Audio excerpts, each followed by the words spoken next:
Ինքը իրան դարձրեց հանցագործության մասնակից այս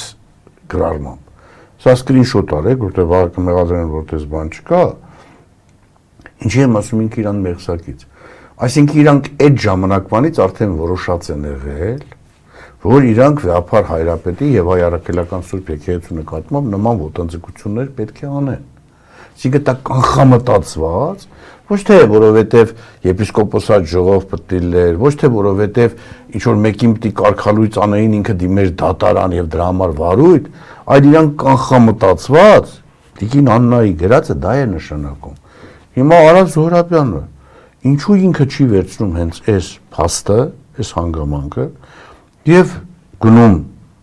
հաղորդում տալիս այն մասին, որ սա այնիշ տեղի է ունեցել